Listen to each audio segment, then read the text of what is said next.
Hola, buenos días. Os saludo otra vez desde mi casa, aquí de esta parte de, de nuestra biblioteca.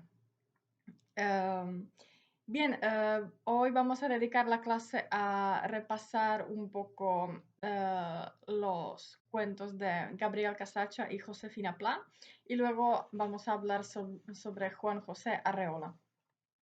Entonces, otra vez, como siempre, me han parecido muy interesantes los comentarios que me habéis mandado sobre los dos cuentos.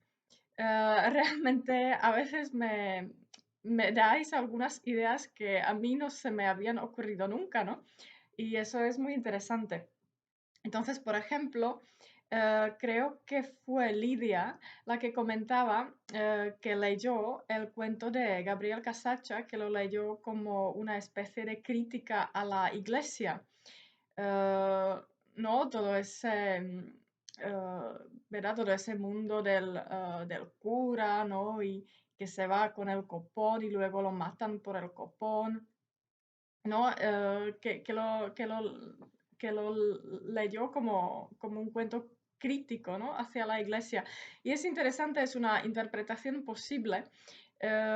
Si leemos o si leéis la novela de Casacha que se llama La babosa, que creo que os enseñé en la última clase, pues es verdad que Casacha era bastante crítico, ¿no? Con la iglesia, pero no solamente, porque él en realidad era crítico un poco con todo el mundo, ¿no? ¿No? Entonces eso, por ejemplo, es una idea, una lectura interesante que se puede hacer del cuento. Eh, para mí este cuento que se llama El viático, ¿no? De Gabriel Casacha es más bien un cuento existencialista, ¿no? Para mí el tema, tal y como yo lo leo, el tema es la incertidumbre, ¿no? de la vida y lo impredecible que es la muerte, ¿no? Porque el cura va, va a confesar a la mujer que se está muriendo y, ¿verdad? Y en un momento dice, no, esta mujer no se muere esta noche, ¿no? Y cuando dice esto, el cura no se da cuenta de que él se va a morir esta noche, ¿no? De que lo van a matar, no lo sabe, ¿no? No puede saberlo, claro. Entonces, para mí este cuento expresa un poco expresa, digamos, la pregunta y la incertidumbre, ¿no? de nuestras vidas.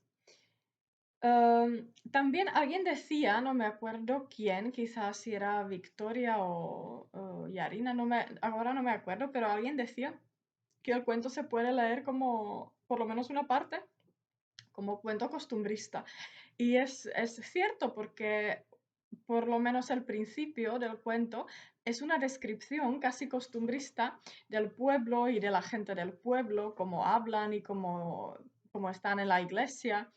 Es muy realista y casi costumbrista, ¿no? Describe, ¿no? Así que eso es perfectamente cierto.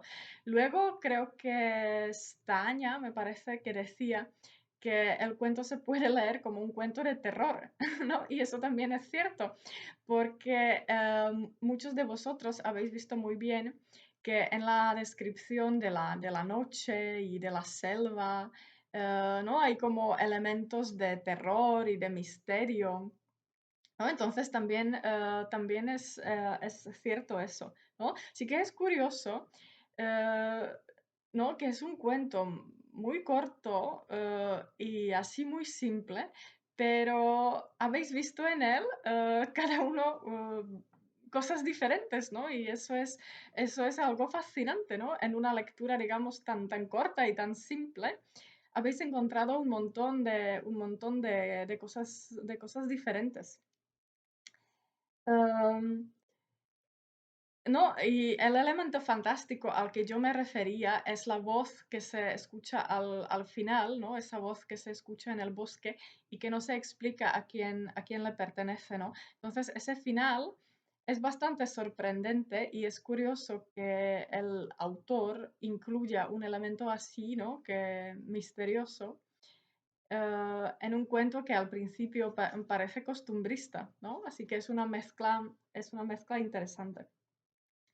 También habéis comentado lo de las palabras paraguayas, o sea, palabras guaraníes, ¿no? La lengua es guaraní. Y eso es bastante típico en la literatura paraguaya. Eh, También Augusto Rabastos lo hace, Josefina Pla lo hace. eh, Incluso Josefina Pla creo que tiene algunas obras de teatro escritas en guaraní. Eh, no, en Paraguay la lengua guaraní está muy presente y está presente también en la literatura. Y creo que Gabriel Casacha fue el primero que hizo eso, ¿no? Incluir frases y palabras guaraníes a la literatura. Bien, en cuanto a Josefina Pla, pues el cuento básicamente trata del tema de la identidad, ¿no? Que es, ¿no? ¿Quién soy, ¿no?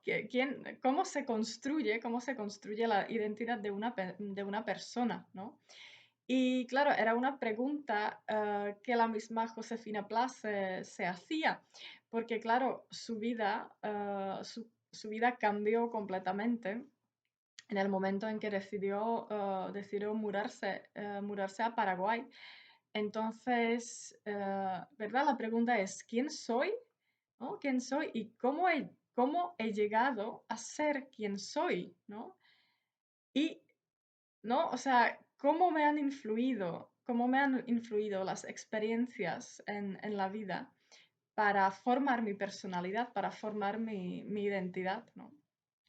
Y claro, eso es el problema, o esa cuestión también la está solucionando el protagonista del cuento, ¿no? Don Blas, el conquistador que se está muriendo, ¿no? Y está pensando, repasando su vida.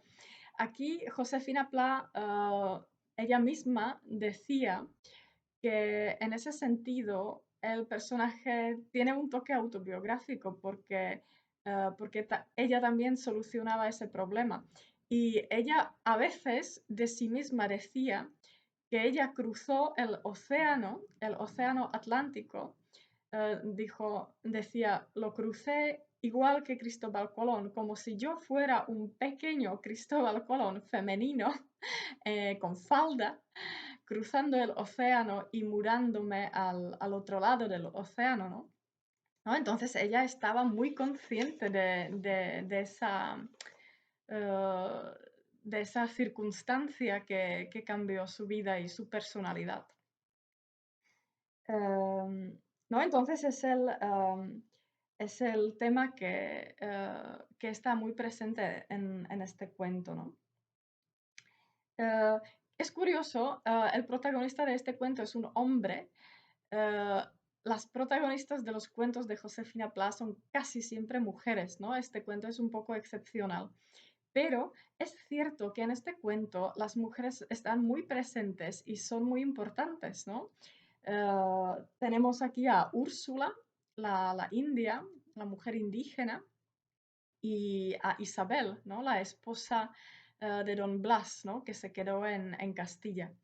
¿No? Y Josefina Pla aquí está jugando con dos temas de los que se habla en en relación con la conquista y el descubrimiento de América, ¿no? Un tema son las mujeres, son las esposas jóvenes que se quedaban en España cuando los conquistadores, los soldados se iban. Las mujeres se quedaban en España, muchas, ¿no? La mayoría. Algunas luego viajaban, pero muchas se quedaban, ¿no? Y se quedaban años esperando a ver si vuelve, ¿no? Entonces, claro, hay todo un fenómeno, ¿no? De mujeres abandonadas, ¿no? Detrás de la conquista, ¿no? Eso es una cosa. La segunda cosa es la relación que tenían los soldados, los conquistadores, los hombres con las mujeres indígenas, ¿no?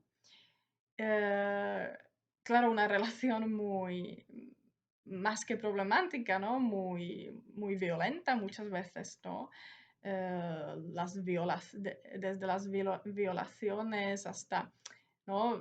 O sea, unas relaciones muy violentas, ¿no? ¿No? Entonces, esos temas están relacionados, ¿no? con la conquista, ¿no? Siempre se habla de la conquista un poco desde la perspectiva, digamos, masculina, ¿no? Lo que hacían los hombres, los soldados, descubriendo y conquistando territorios, ¿no? Y estos son como ¿cómo decirlo, ¿no? Dos temas femeninos relacionados con esa época, ¿no? De los que quizá no se habla tanto. ¿No? Entonces, eso es lo que está aquí haciendo Josefina Pla en este cuento, ¿no? Pero, claro, lo más importante y creo que lo más bonito del cuento es el tema del nacimiento, ¿no? De una sociedad mestiza, ¿no? El nacimiento de una nueva cultura, ¿no? ¿No? Y lo está describiendo Don Blas en sus papeles, en su libro, ¿no? Está describiendo cómo sus hijos no se le parecen, ¿no? Y eso es muy bonito como lo describe, ¿verdad? Es un conquistador que llega, tiene un montón de hijos con las mujeres indígenas y parece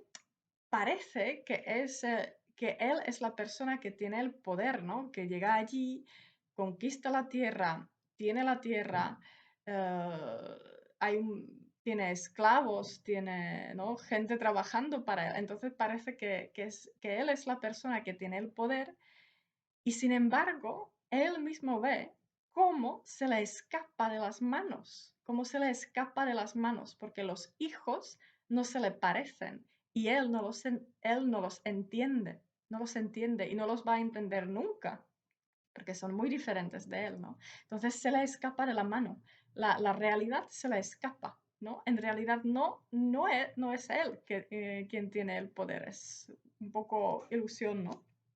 Entonces, eso, eso en el cuento me parece muy bonito, ¿no? Por ejemplo, cuando habla de las canciones, ¿no?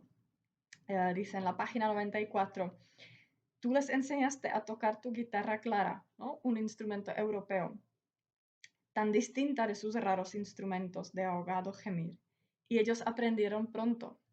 Pero cuando empezaron a tocar solos, su música no era ya la que tú conocías, ¿no? Entonces, claro, él les enseña algo, ¿no? Y parece que es él quien tiene el poder, ¿no? Les está enseñando, pero en realidad se le escapa de las manos, porque ellos aprenden a tocar la guitarra, pero luego tocan una música muy diferente, ¿no? Entonces se le va de las manos completamente, ¿no? O también en la página 95, donde se habla de la religión. Dice, y escuchan atentamente a los hombres de Dios que traen su palabra, ¿no? O sea, a los curos, a los misioneros, y reciben contentadamente el bautismo, se dejan bautizar. Pero adivinas, o sea, tú sabes que cuando le hayan acogido para siempre, o sea, que han acogido el cristianismo, ¿no? Ya no será el mismo, porque ellos habrán descubierto que Él puede tener también su rostro y se lo cambiarán. O sea, van a cambiarle el rostro a Dios, ¿no? Van a imaginárselo de otra forma, ¿no? Porque los europeos nos lo imaginamos de una forma y ellos se lo van a imaginar de otra forma, ¿no? Entonces, eso es el relativismo cultural, ¿no? Está hablando aquí del relativismo cultural, ¿no? Entonces el conquistador ve cómo se le ha escapado de las manos y está observando la nación, el nacimiento, ¿no? de una nueva sociedad y de una nueva cultura. Y eso a mí me parece muy bonito como lo describe el cuento. Bien, entonces ya dejo esto y vamos con Juan José Arreola. Ahora hemos pasado mucho tiempo en la región de La Plata, ¿no? En Argentina, Uruguay, Paraguay. y ahora vamos a subir otra vez a México. Juan José Arreola es un autor mexicano. Murió en el año 2001 y era de la región de Jalisco. Eso en su obra es importante porque también se dedicaba a describir, ¿no? A describir la gente de Jalisco, las costumbres, etc. Es curioso, Juan José Arreola empezó como actor, era actor de teatro. Tenía una compañía de teatro que se llamaba Teatro de Medianoche y era actor. Luego en los años 40 tuvo la oportunidad de viajar a París gracias a un actor francés, así que pasó un tiempo en París en los años 40. Y luego, claro, hacía varias cosas, ¿no? Se dedicaba al teatro, dirigía una compañía de teatro, luego colaboraba también con la televisión mexicana, estaba en diferentes instituciones culturales y trabajaba también en una editorial que se llama Fondo de Cultura Económica, que es una editorial muy buena que existe hasta hoy y editan libros maravillosos, ¿no? Y muy bien hechos. Así que él trabajaba allí como editor y redactor. Juan José Arreola publicó en el año 52, publicó una colección de cuentos que se llama Confabulario,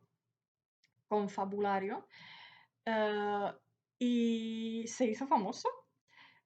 Y en su momento era incluso más conocido que, por ejemplo, Bioy Casares o que Cortázar, ¿no? Es curioso. Sin embargo, hoy en día es un autor que, bueno, que está un poco a la sombra, ¿no? Está un poco quizá olvidado, es mucho menos conocido hoy en día. Entonces, esta colección de cuentos que se llama Confabulario contiene cuentos fantásticos, aunque no todos, pero contiene cuentos fantásticos. Y es un libro que él iba reescribiendo constantemente. Lo editaba una y otra vez, ¿no? Con cambios, incluía textos nuevos. Así que existen muchas versiones de este libro. Hay una versión que se llama Confabulario Personal, otra versión que se llama Confabulario Definitivo, ¿no? Hacía muchas versiones de este libro. Eh, También tiene una novela que se llama La Feria, que yo no conozco, pero que está allí. ¿No? Entonces, quizá de su estilo destaca, eh, un cierto, en algunos casos, una especie de regionalismo, ¿no? Le gustaba describir tipos humanos y situaciones típicas para Jalisco y la región de Jalisco. Eso por una parte. Por otra parte, destaca un cierto humanismo, ¿no? Un pensamiento humanista en sus cuentos, ¿no? Él era crítico, se podría decir, con el progreso técnico. Decía que como humanidad o como civilización estamos avanzando técnicamente, pero no siempre avanzamos éticamente, ¿no? O sea que tenemos que madurar éticamente para, digamos, mantener el paso con el progreso técnico. Esto se ve muy bien en algunos cuentos. Hay un cuento que se llama El prodigioso miligramo. El prodigioso miligramo, eh, que justamente critica eso, ¿no? Cómo funciona la sociedad humana. Es un cuento alegórico. Es un cuento alegórico y es bonito, ¿no? Os lo recomiendo. Se llama El prodigioso miligramo. Eh, y está hecho o sea, es una alegoría, ¿no? Pero está describiendo un grupo de hormigas, ¿no? Si os acordáis, hablábamos de esto, ¿no? que hay muchos cuentos con hormigas, entonces este sería uno de ellos, ¿no? Donde las protagonistas son las hormigas, pero claro, es un cuento alegórico. Y luego destaca de su estilo fragmentarismo, ¿no? Los cuentos son muy cortos y a veces son también, podemos encontrar textos de otras características que no se podría decir exactamente que son cuentos, ¿no? Que son como pequeños ensayos o pensamientos, ¿no? Así que, ¿no? Escribía textos de varia índole. Tiene también algunos cuentos que tienen, donde se puede ver la influencia de Kafka. Bien, entonces lo que tenéis que hacer es leer los dos cuentos. Uno se llama La Migala. La migala es un tipo de araña, así que estamos hablando otra vez de insectos. La migala es un tipo de araña, es una araña muy grande. Así que, y es un cuento muy cortito de 3 páginas. Y luego el cuento El guardagujas. El guardagujas. El guardagujas es la persona que en una estación de trenes o en un ferrocarril mueve las vías, ¿no? Cambia la dirección de las vías. En checo výhybkář, o sea, el que cuida de las výhybky, ¿no? Y cambia la dirección de los trenes. ¿Vale? Estos dos cuentos que son muy cortitos, los tenéis que leer y mandarme las respuestas a las preguntas. A ver si lo podéis hacer hasta el domingo, o que es el día 19 de abril, o hasta el lunes, por ejemplo, si queréis, ¿vale? Así que esto es todo por hoy y muchas gracias. Espero que estéis todos bien. Hasta luego.